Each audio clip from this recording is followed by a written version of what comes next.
Question number 57. Which of the following is necessarily true? Necessarily true आपको बताना है इसके अंदर। क्वेश्चन नंबर, तो हम लोग को एक एक हम लोग ऑप्शन देखते हुए चल रहे हैं, जहां पे कुछ प्रिंसिपल्स लिखने हमें वो हम लोग देखते हुए चलेंगे। देखिए सबसे पहले ऑप्शन नंबर ए देखिए क्या कह रहा है। If a number is divisible by 3 and 6 then it is always divisible by 18। अब देखो इसको हम लोग चाहें तो फंडामेंटली चेक कर सकते हैं। कैसे कि लेट्स से मैं एक नंबर लेता हूं, let's say 6, it is divisible by 3 as well as 6, but it is not always, it is not divisible by 18, but it is not divisible by 18. So there are a lot of numbers which are divisible by 3 and 6 and are also divisible by 18, but this is not a necessary situation. तो क्या लिखेंगे, इसका principal लिखिए अपने पास में, हम जुगाड़ से चेक कर ही सकते हैं, तो क्वेश्चन को आंसर तो कर ही दोगे, लेकिन इसका जो रिलेटेड प्रिंसिपल है, कंसर्न प्रिंसिपल है, उसको अपने पास में लिखिए। लिखिए, नोट डाउन कीजिए, very very important.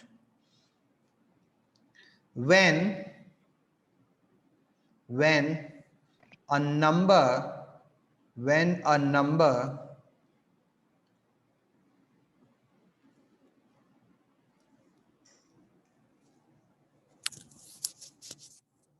yes, when a number is divisible, when a number is divisible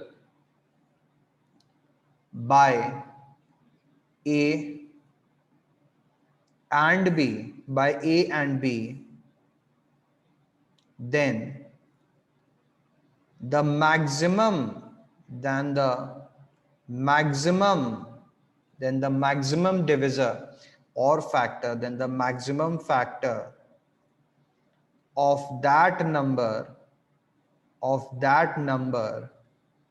will be that of that number will surely be the LCM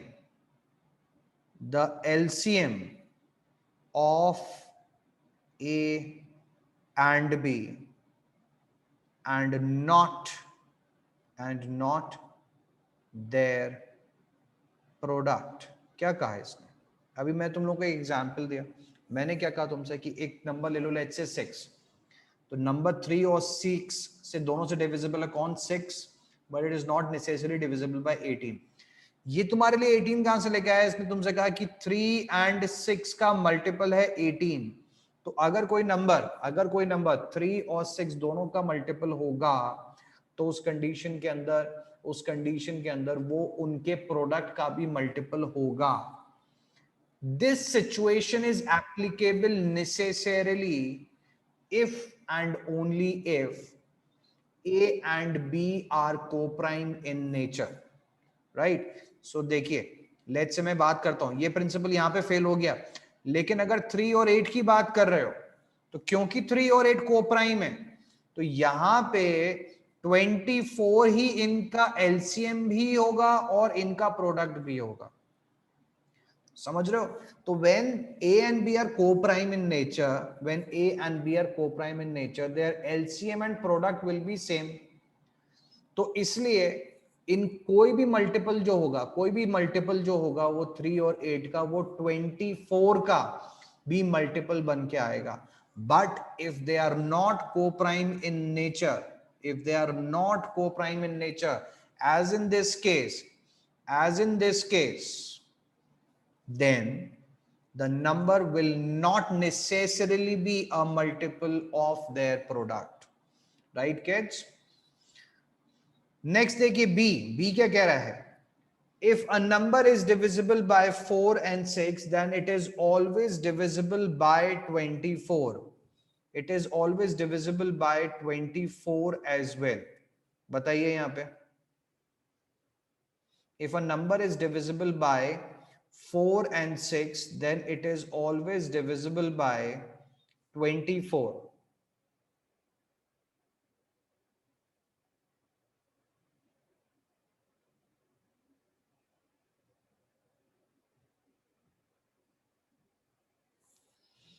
4 और 6 दोनों से डिविजिबल है।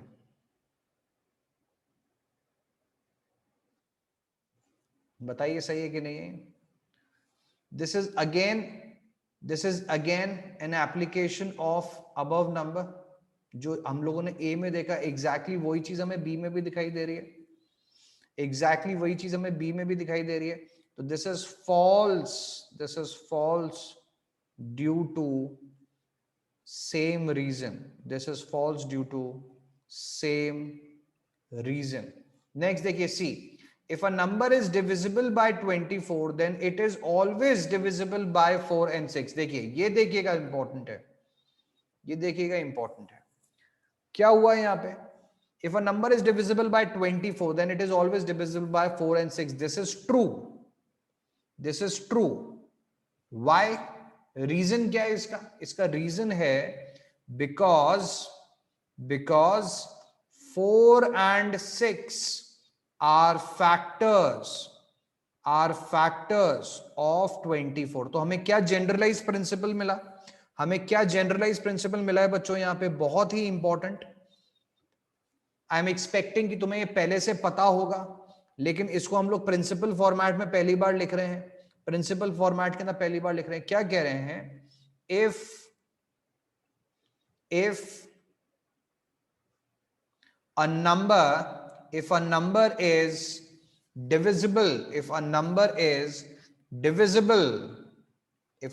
divisible by x, then it will be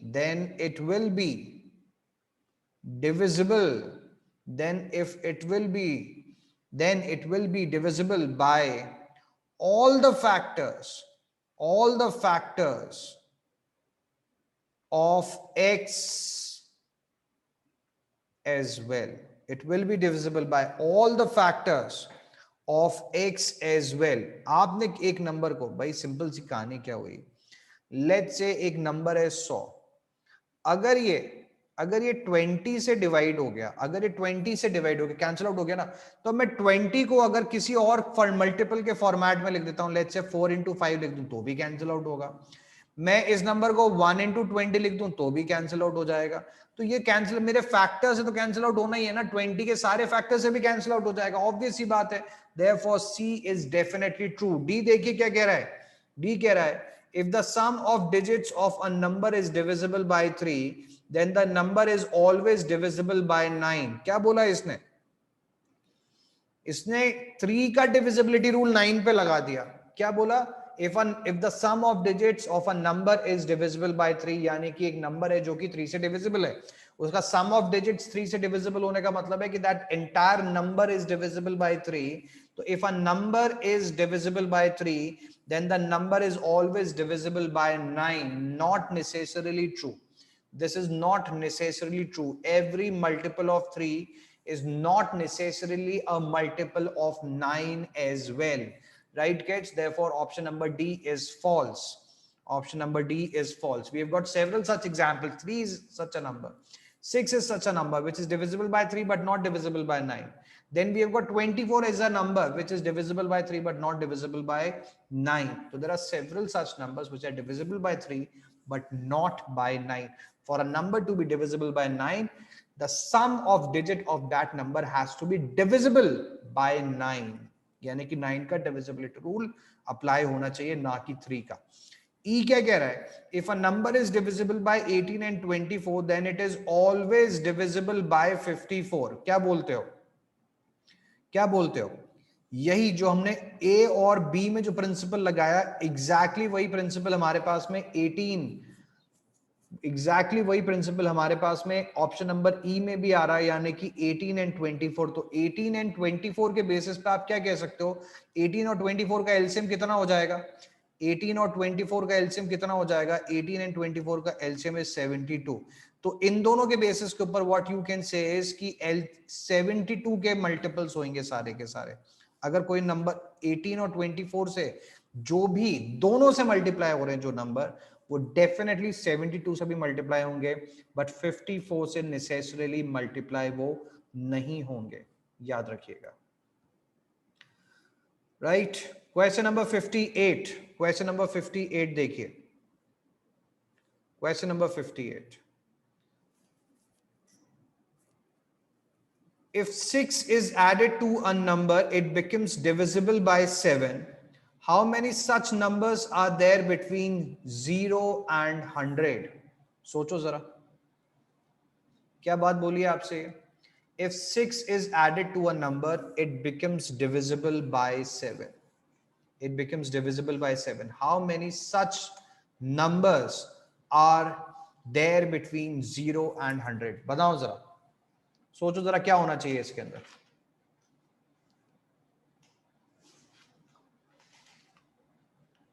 सोचो, दिमाग लगाओ जरा. एक ऐसा नंबर जिसमें जब हमने 6 ऐड किया तो वो 7 का मल्टीपल बन जाता है. तो ये पूछ रहा है 1 से लेके 100 के बीच में, 0 से लेके 100 के बीच में कितने नंबर्स इस कंडीशन को सैटिस्फाई करेंगे. सोचो क्या हो गया. देखो, पहला सच नंबर क्या है? which is first such number. If 6 is added to a number, it becomes divisible by 7. यानी कि 7 का सबसे पहला मल्टीपल कौन हो गया? 7. यानी कि इस कंडीशन को पूरा करने वाला कौन सा सबसे पहला नंबर हो गया? 1. तो if 6 is added to 1, it becomes divisible by 7. The next number that will satisfy this situation will be plus 7. यानी कि इसको आपने बना दिया क्या? 8. अगर 8 में मैं 6 ऐड कर देता हूं तो this will become a multiple of 7. Next 8 में 7 ऐड कर दिया तो बन गया कितना? 15. 15 को 6 आपने जब दिया तो बन गया 21. 21 is a multiple of 7. तो this is how the cycle will continue. The cycle will continue. Or which is going to be the last number that satisfies this situation? देखिए, 105 is a multiple of 7. तो 105 में से जब आप 6 deduct करते हो तो नंबर कितना बन जाता है? 99. यानी कि 99 is a 2-digit number in which we would add 7, so it will become, in which we would add 6, there it will become a multiple of 7. So 99 is the last number of this series. So if we take this into consideration, this is an AP with first term as 1 and last term as 99. This is the last term, right? तो क्या बन गया? हम लोगों ने AP लगा दिया. AP लगा दिया. AP का फॉर्मूला nth टर्म का, nth टर्म कितनी है? A plus n minus 1 into D. तो nth टर्म आपकी कितनी बन के आ जाती है? 99. फर्स्ट टर्म कितनी बन के आ जाती है? 1. n की वैल्यू आपको यहाँ पे पता नहीं है. कॉमन डिफरेंस आपका बन जाता है कितना? 7. So this is equal to 98. This is equal to n minus 1 और ये 7.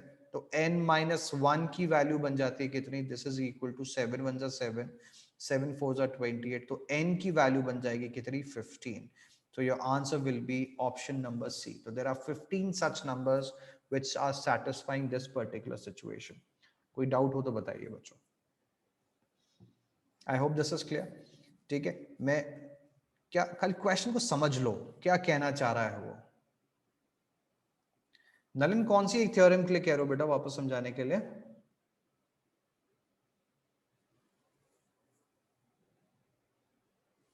तो 57th में ए जो था ना उसके अंदर जो थ्योरम लगी थी.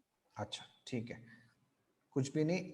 यहाँ पे हमने कहा था 57th में हमने कहा था 57th का ए जो था ना वो कह रहा था कि 3 and 6 आपको दे रखे हैं, तो जो नंबर 3 and 6 से मल्टीप्लाई का से डिविजिबल होगा वो 3 6s in 3 into 6 that is 18 से भी डिविजिबल होगा. ठीक है, ये आपको बोली गई है 3 into 6. अनंत, जब तक ये वाला बता रहा हूं तब तक इस क्वेश्चन को वापस देख जरा अपने आप ही 58 को. ठीक है, इजी सी चीज है. मेरे को म्यूट कर दे एक बार और क्वेश्चन नंबर 58 को अपने दिमाग से एक बार देख. मैं 2 मिनट जब तक ये वाली चीज समझा रहा हूं नलन को. तो 3 and 6 दोनों का मल्टीपल है, तो उसने कहा जो नंबर 3 और 6 दोनों से होगा वो इनके प्रोडक्ट से भी डिविजिबल होगा. तो ध्यान रखिए ये चीज कहां पे एप्लीकेबल होती है. हम दो नंबर के प्रोडक्ट से नहीं, यहां पे इनके एलसीएम से डिविजिबल होंगे सारे नंबर्स. ठीक है, जो नंबर 3 and 6 दोनों से डिविजिबल होंगे वो उसके एलसीएम से भी डिविजिबल होंगे। तो 3 और 6 का एलसीएम कितना है? 6। तो ये हमने कहा 18। लेकिन अब क्या होता है, for numbers which are coprime, in nature. Coprime का मतलब क्या है कि जिनके बीच में कोई भी कॉमन फैक्टर नहीं है। तो which are coprime in nature,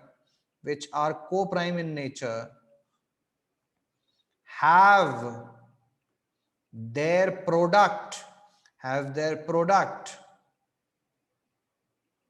as their LCM। अब ये बात लिखी अभी है लेकिन पता तो तुम्हें पहले से ही है ना। मैं तुमने 8 और 9 का एलसीएम पता करने को कहता हूं तो तुम क्या कहोगे? 8 इंटू 9 इज इक्वल टू 72। समझ गए? मैंने तुमसे कहा मुझे बताओ 2 और 9 का एलसीएम, तो तुम क्या कहोगे? 2 इंटू 9 इज इक्वल टू 18। तो क्योंकि इनके बीच में कोई भी कॉमन फैक्टर नहीं है, because these are coprime in nature, therefore their product is their LCM. समझे प्यारे बच्चों? तो इसलिए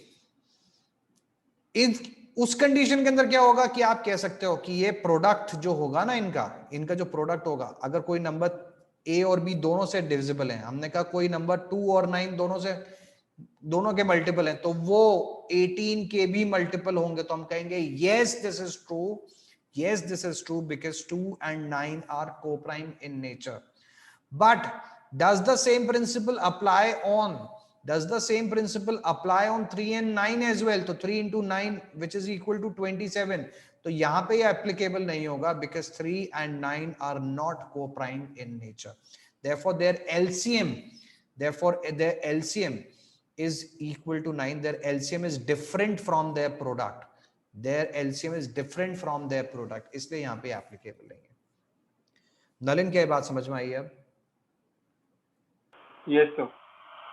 अनंत 58th में और किस किस को प्रॉब्लम है? जरा हैंड रेज करना अपना। 58th में और किस किस को प्रॉब्लम आई है?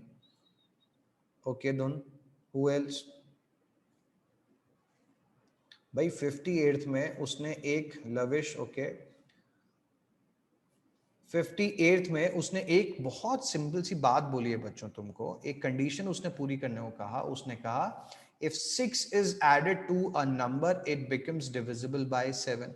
तो मैंने कहा पहला नंबर कौन सा है जिसमें एक कंडीशन पूरी होती है? तो 7 का सबसे पहला मल्टीपल कौन है? 7 ही है।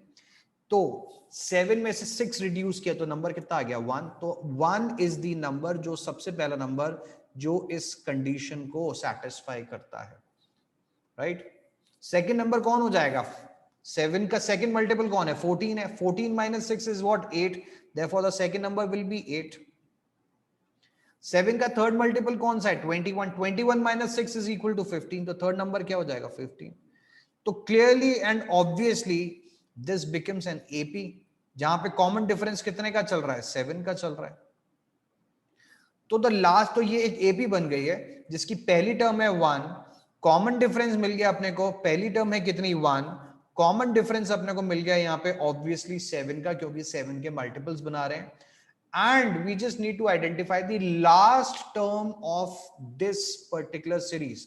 तो आपसे पूछा क्या है? 100 से नीचे, 0 से लेके 100 के बीच में कितने ऐसे नंबर्स हैं जिनमें हम जब 6 ऐड करते हैं तो वो 7 के मल्टीपल बन जाते हैं? तो हमने कहा 100 से जस्ट बड़ा हमारा कौन सा मल्टीपल आ रहा है? 7 का। This is equal to 5, 105। तो 105 में से जब 6 रिड्यूस किया तो बन गया 99। तो दिस इज लेस देन 100, यानी कि सिचुएशन को सेटिस्फाई कर रहा है। तो इस एपी की लास्ट टर्म बन के आ जाती है कितनी? 99। इस एपी की लास्ट टर्म बन के आ जाती है 99। समझ गए? तो now we have got an AP जिसकी फर्स्ट टर्म है 1, कॉमन डिफरेंस है डी, और लास्ट टर्म हमारी जो बन के आ गई है nth term, this is equal to 99, right? तो अब मुझे क्या करना है? n ही तो पता करना है। तो nth टर्म आपकी बन गई है कितनी? 99। फर्स्ट टर्म आपकी है कितनी? 1। n की वैल्यू आपको पता करनी है। कॉमन डिफरेंस आपको दे रखा है यहाँ पे 7। इसको सॉल्व किया, n की वैल्यू बन के आ जाती है कितनी? 15। So n is equal to 15। बताइए कोई डाउट हो तो। Okay Anant, Dhun, Lavish, I hope this is clear to you बच्चों नाउ।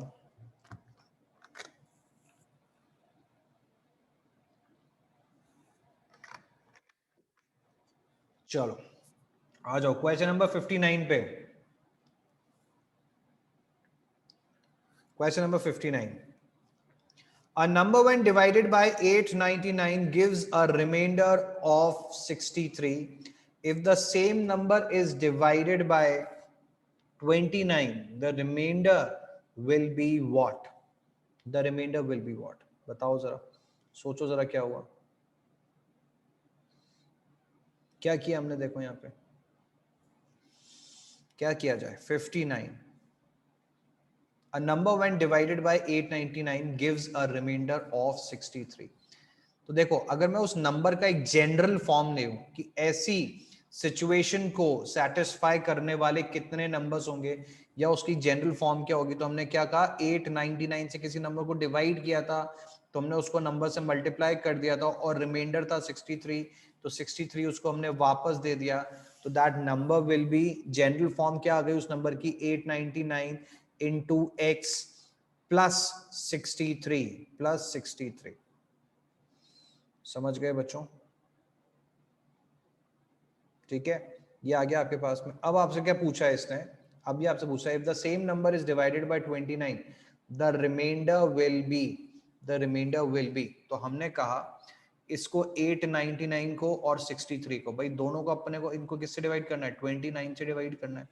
तो हमने क्या किया 899 x को 29 से डिवाइड कर दिया पहले तो, और फिर 63 को 29 से डिवाइड कर दिया। if the same number is divided by,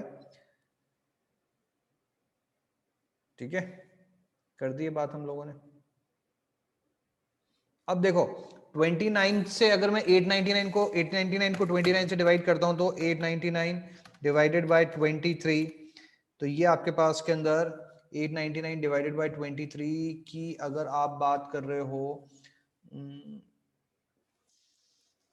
99 से डिवाइड किया ना, तो 899 डिवाइडेड बाय 29 है, सॉरी, ओके, तो ये आ जाता है आपके पास में 31, ये तो कैंसिल आउट हो गया, तो यानी कि इस हिस्से में तो कोई रिमाइंडर नहीं बचने वाला है। समझ गए? तो अगर मैं 63 को, अब मेरा रिमाइंडर यहां से तो नहीं आना, रिमाइंडर कहां से आना है, यहां से आना है, तो 63 को अगर मैंने 29 से डिवाइड किया तो 63 को 29 से डिवाइड किया तो क्या हो जाएगा, 29 2s आर 58, कितना हो जाता है 5, तो रिमाइंडर कितना आ गया हमारे पास है 5, therefore answer will B option number, नहीं हाउ मेनी सच, नहीं कौन सा था, हाँ, your answer will B option number E, that is 5। समझ गए? Answer will B option number E, that is 5। बोलो एक और तरीका क्या है, एक नंबर बना लो ऐसा, एक नंबर बना लो ऐसा, ठीक है, क्या नंबर हो जाएगा, which is first number 899 into 1 plus 63, एक नंबर ऐसा बना लिया हमने। कितना नंबर हो गया ये, 9 प्लस 3 इज इक्वल टू 12, 10 और 6 is 16 and this is 962, this is 962, तो 962 को अगर आप 29 से डिवाइड करते हो तो कितना कितना आपके पास में रिमाइंडर आएगा, चेक कर लेते हैं। 29 थ्रीज कितना हो जाएगा, 29 इंटू 3 इज 3 9 27, 3 2 6, 87, तो दिस इज इक्वल टू 87 2, ये आ गया हमारे पास में 3, 16 minus 7 is equal to 9। Next 29 again threes, this is equal to again 87, remainder कितना आ गया 5, therefore your answer will be what, option number ई। देखा कितना आसान था, ये तो प्रिंसिपल मेथड है, ये तो तुम्हारे को ये सिखाने के लिए कि अगर ऐसा कोई क्वेश्चन दिया हुआ है तो स्टैंडर्ड फॉर्मेट क्या लिखना चाहिए अपने को उस क्वेश्चन का, बट जुगाड़ है बच्चों, जुगाड़ जुगाड़, हिंदुस्तानी मैनेजमेंट जो है वो जुगाड़ पे चलता है, तो वो ये जुगाड़ से आपने आंसर निकाल लिया। बोलो नलिन क्या हुआ? सर अगर 63 रिमाइंडर था तो 63 तो सब्सट्रैक्ट होना चाहिए ना 899 में से।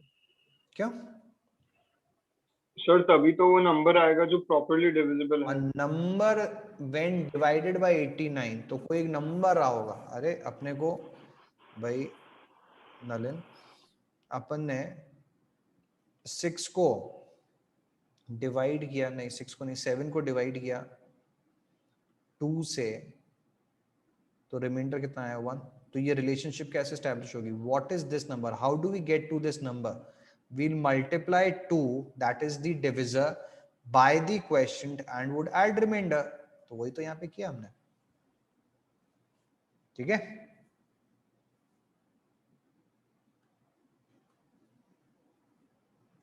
राइट नलिन, समझ में आया कि नहीं आया? Yes, sir. चलो question number 60।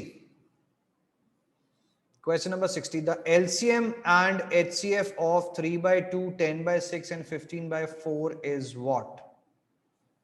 Question number 60. 3 by 2, 10 by 6 and 15 by 4 हमने किए हुए हैं, लेकिन उसके अंदर एक कंडीशन हमारी देखनी रह गई थी। LCM and HCF दोनों कैलकुलेट करने हैं, तो क्या करना होगा? For doing that, the first thing that we need to do is we need to reduce these values to their lowest format. तो ये बन जाता कितना? 5 by 3. This is what 5 by 3. तो अभी इसका एलसीएम क्या हो जाएगा? एलसीएम करना है तो एलसीएम अपॉन एचसीएफ, और एचसीएफ करना है तो क्या? HCF of numerators divided by LCM of numerators, ठीक है। तो आई एम श्योर आप कर लोगे इस चीज को। आगे बढ़ते हैं अगले क्वेश्चन के ऊपर। 61, question number 61। A four digit number divisible by 7 becomes divisible by 3 when 10 is added to it. The largest such number is what? बताओ जरा, जल्दी से बता दो क्या करना होगा। यहाँ पे ऑप्शंस चेक कर लो। सबसे पहले देखो कौन कौन से नंबर 7 से डिविजिबल है।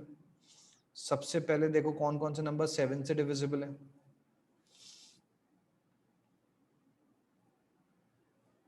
ठीक है, तो 7 से डिविजिबल कौन कौन से। अच्छा, एक और चीज बोली इसमें कि 7 से डिविजिबिलिटी चेक करना हमारे लिए शायद मुश्किल है, तो हम क्या कर सकते हैं? हम पहले, इसने कहा कि 10 ऐड करने के बाद में, after adding 10 that number becomes divisible by 3. So what we can do is we can directly add 10 to these options and then see which number is divisible by 3 first, then check its divisibility by 7. तो देखो जरा, अगर मैं अपने option को थोड़ा सा ध्यान से देखूं यहाँ पे, तो ऑप्शन नंबर सी देखिए जरा। ऑप्शन नंबर सी को देखो जरा। 1989 में अगर आप 10 ऐड कर दोगे, 1989 में अगर आप 10 ऐड कर दोगे, तो ये नंबर हमारा, तो उस कंडीशन के अंदर ये नंबर हमारा डिविजिबल हो जाएगा किससे? 3 से। तो दिस इज 1999, दिस इज 1999। तो 3 से डिविजिबल है? बिल्कुल है। All the digits are divisible by 3 individually. Now इस कंडीशन में चेक करते हैं क्या ये 7 का मल्टीपल है? तो 7 1 जा 7, 7 4 जा 28, 7 2 जा 14, 7 7 जा 49, बिल्कुल। तो दिस इज द आंसर, क्योंकि इसके बड़ा तो 4 डिजिट नंबर वैसे भी नहीं हो सकता, तो किसी और को चेक करने की जरूरत ही नहीं है। Clearly option number c will become your answer. कोई डाउट हो तो बोलिए बच्चों।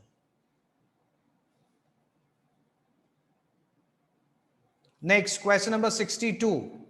The HCF and LCM of two numbers are 11 and 385 respectively. If one number lies between 75 and 125, then that number is what? बताओ, सॉल्व करो जल्दी से।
बोलो 62nd।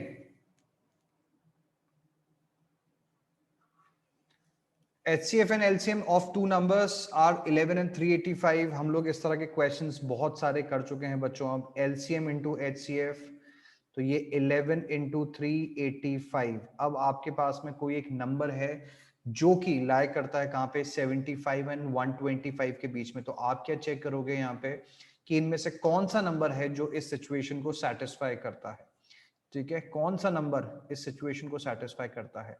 तो सबसे पहला हम लोग क्या कर लेते हैं, सबसे पहले इसको 7 से 77 हम लोग एक एक नंबर से चेक करते हुए चलते हैं। जो नंबर इनको क्लियरली डिवाइड कर देगा वही हमारा आंसर हो जाएगा। तो 11 7 ये हो जाता है 7 5 35, 7 5 35, तो पूरा कैंसिल आउट हो जाता है।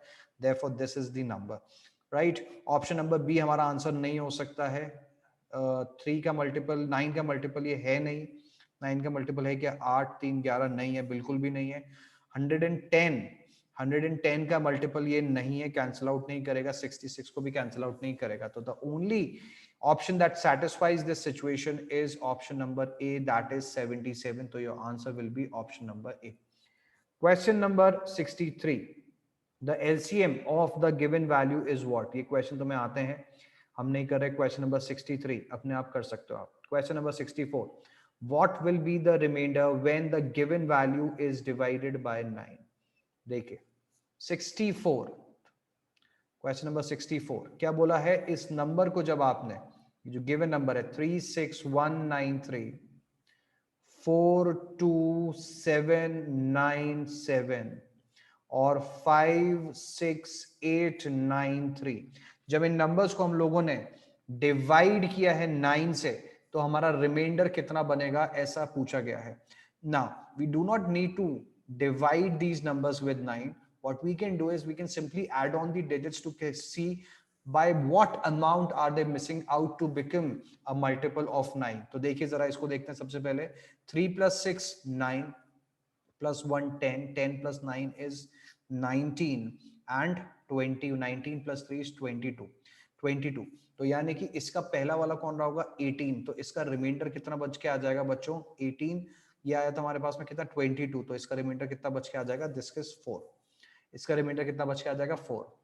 नेक्स्ट 42797, इसका डिजिट का टोटल कीजिए। 4 plus 2 is 6, 6 plus 7 is equal to 13, 13 plus 9 is 22, and 22 plus 7 is equal to 29, 29। Now कितने का रिमाइंडर, 29 से पहला जो हमारा मल्टीपल था 9 का वो कौन था, 27, यानी कि रिमाइंडर कितना दे देगा ये, दिस इज इक्वल टू 2। ये रिमाइंडर आपको दे देगा कितना, 2 का। नेक्स्ट देखिए 56893, इसको जब हमने ऐड अप किया तो 5 plus 6 is 11, 11 plus 8 is 19, 19 plus 9 is 28, 28 plus 3 is 31। तो 31 से जस्ट पहले 27, तो यानी कि 4। तो देखिए 4 into 2 8, 8 into 4 8 into 4 is 32। तो 32 को जब आपने डिवाइड किया है 9 से, तो रिमाइंडर कितना बच के आ रहा है हमारा, 5 का। Therefore answer will B 5, that is option number A. क्या किया, रिमाइंडर्स को आपस में मल्टीप्लाई कर लिया और उस प्रोडक्ट को फिर से आपने 9 से डिवाइड कर दिया, आपको पता चला कि रिमाइंडर आपको कितना आ रहा है यहाँ पे, 5। Next question, question number 65। Question number 65 देखिए, the expression 6,222 plus 7,222 is always divisible by, कल हम लोगों ने किया था एक कॉन्सेप्ट, कल हम लोगों ने कॉन्सेप्ट किया था और क्या कहा था, वहां पे क्या कहा था कि a raised to the power n plus b raised to the power n is exactly divisible by a plus b if n is odd, तो क्या किया जाए, यहां पे सभी, ये बहुत स्टैंडर्ड फॉर्मेट है क्वेश्चंस को सॉल्व करने का। सभी क्वेश्चन जब आपके पास में ऐसे आएंगे तो आप सबसे पहला काम क्या करोगे, आप उनकी पावर को ऑड में कन्वर्ट कर दोगे। अब ऑड में कन्वर्ट करने का मतलब क्या हो जाएगा, देखो जरा, सिंपल सा काम है। 6 की power 2 whole raise to the power 111, Similarly, 7 raised to the power 2 whole raised to the power 111. So this is equal to 36 whole raised to the power 111. 49 whole raised to the power 111. समझे बच्चों, ये values बन के आ गए, यानी कि अब ये किससे डिविजिबल हो जाएंगे. Now this entire thing, format तो वही है ना, फॉर्मेट हम लोगों ने डिफरेंट लिख दिया लेकिन वैल्यू तो वही है, एक्सप्रेशन तो सेम ही है. तो now this entire thing will be divisible by what, 36 plus 49 which is equal to 85, which is equal to 85. So this entire number will be divisible by 85. तो हम लोग अभी पीछे कल करके आए एक कॉन्सेप्ट को, that if a number is divisible by another number x, then the number will be divisible by all the factors of x as well. तो जहां पे देखिए जरा ऑप्शंस के अंदर 85 के फैक्टर्स कौन कौन है, 85 के फैक्टर्स कौन कौन है, 85 के फैक्टर्स क्या हो जाएंगे, 17 इंटू 5 इज 85. तो 17 और 5 दोनों से का ही ये डिविजिबल हो जाएगा. तो 66 में आपको दे रखा है ऑप्शन नंबर ई में 17 as the answer. Therefore, you will mark E as the answer to this question. Your answer will be option number E. बोलो प्यारे बच्चों, कोई डाउट हो इसमें? Next question, question number 66. What will be the remainder? What will be the remainder? Question number 66 पे हम लोग आ गए हैं. What will be the remainder when the sum of first 80 natural numbers is divided by 9? Sum of first n natural numbers. Standard result एक ध्यान रखिएगा, sum लिख लीजिए, बहुत बहुत बहुत इंपॉर्टेंट है. Sum of first n natural numbers, first n natural numbers. First n natural numbers का मतलब क्या हो जाता है, 1 से शुरू करके n तक. This is always given by n into n plus 1 by 2. n into n plus 1 by 2 हमेशा हमेशा आपके पास में यही ऑप्शन बन के आएगा. ठीक है, तो जो भी आंसर निकलना होगा ना वो यहीं से कहीं से निकल के आएगा, ध्यान रखना. जो भी आंसर आना होगा वो यहीं कहीं से निकल के आएगा. तो देखो जरा ये कितना हो जाएगा, 66 की अगर मैं बात कर रहा हूं तो ये आपने कितना दे रखा है, 80. ठीक है, तो n की जगह कितना हो जाएगा, 80. तो 80 इंटू 81. तो अगर मैं इस नंबर को डिवाइडेड बाय 2, अगर मैं इस नंबर को, ये जो वैल्यू मेरे पास में आई है, इसको अगर मैं डिवाइड करता हूं 9 से, तो मेरा रिमाइंडर कितना बचा, कैंसिल आउट हो गया. रिमाइंडर कितना बच गया, remainder in this case is equal to 0. Remainder in this case is equal to 0. Therefore, my answer to question number 66 will be, और ये तो है ही नहीं यहाँ पे. What will be the remainder when the sum of 80 first 80 natural numbers is divided by 9? क्यों नहीं आया भाई? First 80 natural numbers n into n plus 1 divided by 2 first 80. सही तो किया ये, कोई गलती करी क्या?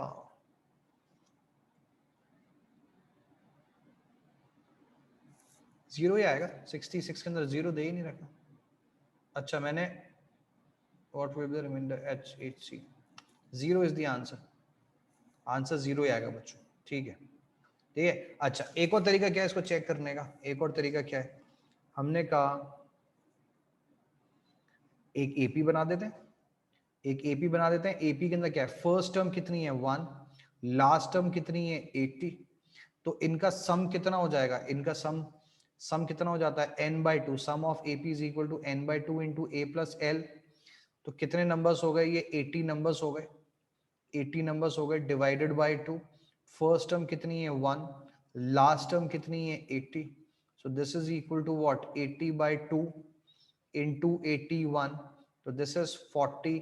तो therefore your answer will be 40 into 81. तो यानी कि हमारा आंसर जो था ये आएगा, और इसको जब मैं 9 से डिवाइड करूंगा तो कैंसिल आउट हो जाएगा. तो रिमाइंडर हमारा 0 रहेगा. कुछ इसका मिसप्रिंट लग रहा है मुझे. अच्छा मेरे को ऐसा लग रहा है शायद ये ऊपर वाले ऑप्शंस कॉपी कर दिए.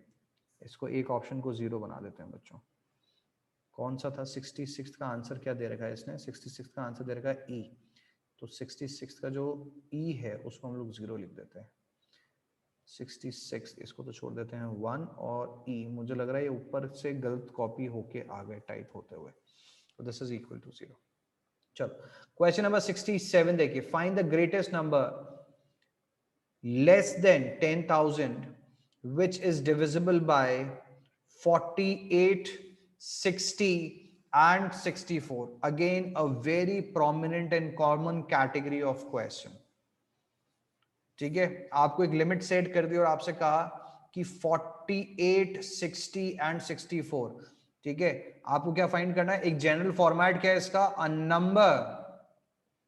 नंबर satisfying या satisfying a given limit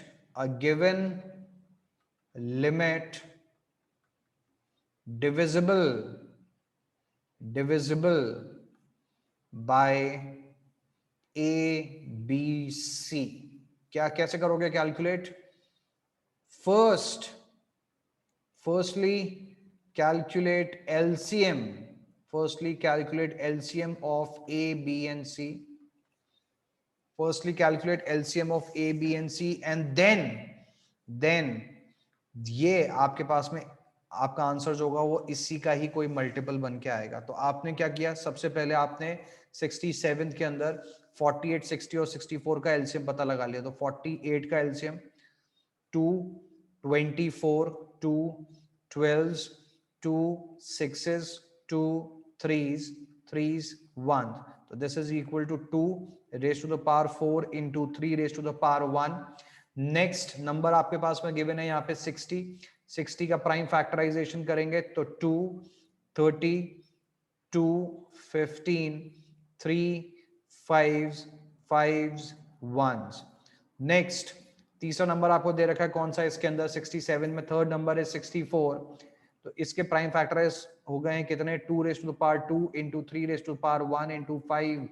raise to the power 1 64 के तो ये हो जाता है 32 2 16 2 8 2 4 2 2s 1s तो this is equal to 2 raise to the power 6 तो एलसीएम हमारा कितना बन के आ जाएगा इन तीनों नंबर्स का एलसीएम बन के आ जाएगा कितना 2 की हाईएस्ट पावर इज 6 3 की हाईएस्ट पावर इज 1 एंड 5 की highest power is also 1 so this is equal to what 64 into 3 into 5 तो ये बन जाती कितनी value 320 into 3 will be equal to 3 2s are 6 3 3s are 9 960 will be their LCM तो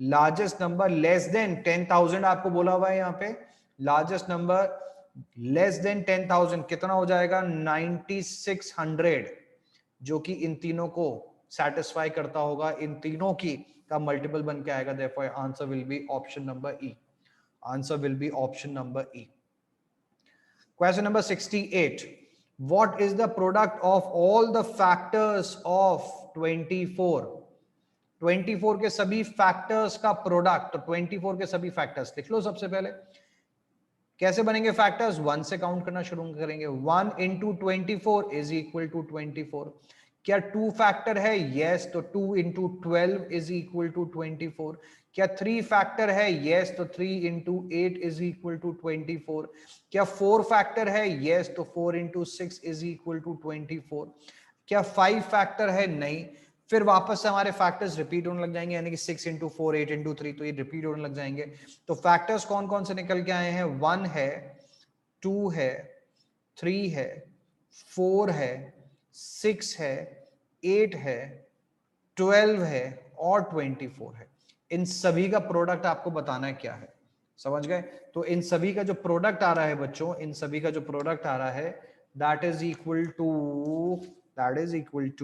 कितना था दिस इज इक्वल टू अरे बाप रे 33177776 68 का आंसर यानी कि नन ऑफ दीज इनका प्रोडक्ट आ रहा है बच्चों 331776 therefore your answer will be none of these हाँ मोनिश सर अगर इसके अंदर 24 की पावर 4 दे दें तो भी आ जाएगा क्या?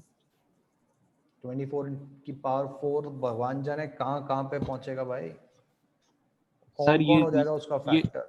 सर 24 की पावर 4 मतलब ये जो इस अच्छा साइड पे दे रखे हैं।